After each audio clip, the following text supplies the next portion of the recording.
these are the craziest. Is this the dagger? NBA playoff endings ever. First on our list, we start off with the 2016 finals, during which the Cavaliers crawled back from a 3-1 deficit to tie the series at 3 games apiece. Now, the only thing left standing in their way of their first ever championship was the almighty, all-important Game 7, one game to decide the fate of 2 team seasons. That's when the unthinkable happened. Irving drives, hop step inside, floats it up, misses. Rebound taken by Iguodala. Iguodala to Curry, back to Iguodala, up for the layup. Oh, blocked by James. Irving and Curry, one-on-one. Irving puts it up. It's good. Kyrie Irving from downtown. Final seconds. It's over. It's over. Cleveland is a city of champions once again. The Cavaliers are NBA champions. Between LeBron's impossible chase-down block and Kyrie's clutch 3, it doesn't get any better. Or at least, that's what it felt like. Because just a few years earlier, the league gave us something just as unreal. The 2013 Finals, Miami Heat versus San Antonio Spurs. Legends on both sides. The Spurs had it in their hands. Up by 5 with under 30 seconds to go, it looked completely over. And then, from nowhere, Miami flipped the script. Basket. James catches, puts up a 3. Won't go. Rebound Bosh. Back out to Allen. His three-pointer. Bang! Tie game with 5 seconds remaining. Just like that, the series flips on its head. A series that should have ended, but instead became one of the greatest endings the NBA has ever seen. Up next is the Minnesota Timberwolves, led by Anthony Edwards, were going up against the defending champs and Nikola Jokic's Denver Nuggets. And through 5 games, it looked like Denver had everything under control, holding a 3-2 lead in the series, 1 win away, and heading back home. But Ant wasn't backing down. After Game 5, he made it clear they'd be back for Game 7. Did you really tell the locker room staffer in Denver you were going to be back for Hell yeah. They know I was in there. Yeah, I told them. I said, I'll see y'all motherfuckers for Game 7. Yeah. At Game 6, Minnesota responds. And now a steal. This could be fun. Edwards to the rack. Minnesota run. Towns the fake, the take, and the slam. Conley to Edwards, corner 3 is good. Wolves D. Edwards a 3, you bet. Be a 6 or 7 game series.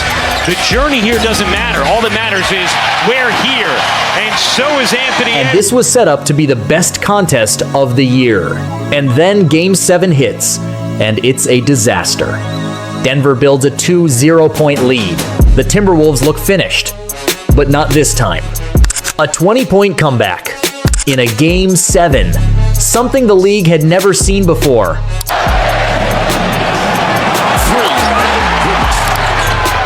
Edwards. Karl Anthony Towns. Shot clock at 4. Towns. What a great play. Curry the other way. It's Jokic. Reed will defend the spinner. Right here. Conley will slither inside. Oh my goodness, Towns. Is it? He'll fire up a prayer. That's it. The Timberwolves have knocked out the defending champion Denver Nuggets. From talking trash to backing it up on the biggest stage. And just like that, Anthony Edwards didn't just win a game, he announced himself to the world. Now that you've seen what Anthony Edwards can do, let's shift the spotlight back to Trae Young.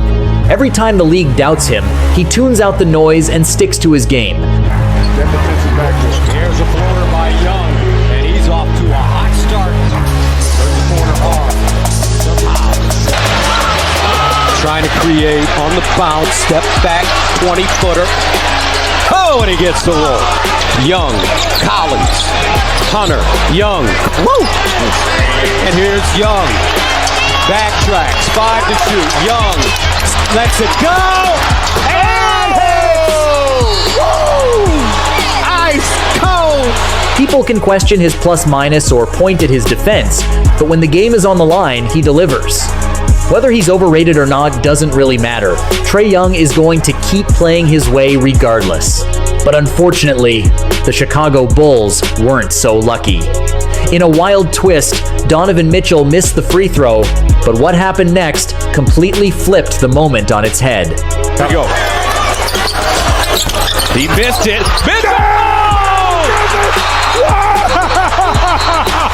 Donovan Mitchell! And then, as if that chaos wasn't enough, Donovan Mitchell went on to make history, dropping the first ever 70-point and 10-assist game in NBA history, leaving you wondering, is this real life, or is he playing on rookie mode? But just wait until you see this next playoffs final. It takes us back to an all-time classic, Game 6 of the 1998 finals between the Utah Jazz and the Chicago Bulls. We all remember the ending.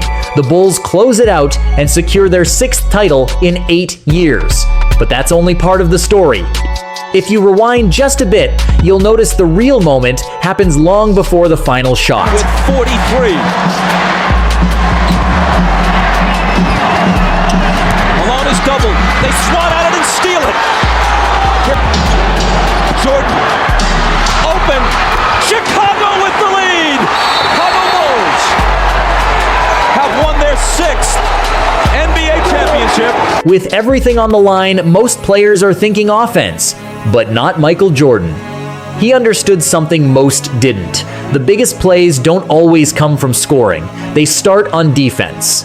But this next one hits a little deeper. Back in the 2019 playoffs, the Los Angeles Clippers pulled off the biggest comeback the postseason had ever seen, and they did it against a dynasty.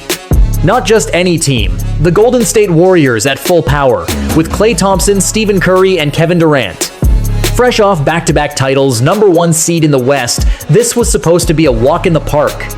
And early on, it looked exactly like that. Game 1, total mismatch. By Game 2, Golden State was raining threes like it was practice, blowing the game wide open to a 94-63 lead. Most squads would have folded right there. But not this one. For 9 from the field here on the 3rd. Nice pass. Beautifully done. Williams for 3. You don't want to give them anything. They still get to go home, and wow! The steal by Beverly took it away from Curry and Gallinari. And Patrick Beverley was in Durant's jersey all night, pushing him to the edge. It got so intense that KD ended up heading to the locker room early. Decisive blowout, and a foul is called on the Warriors. And just when you thought it couldn't get crazier, a rookie stepped in and helped slam the door shut. An open shot. Shabbat able to knock it down. First lead for the Clippers. The Clippers stormed all the way back, took a 135-131 lead, and completed the most unbelievable playoff comeback ever.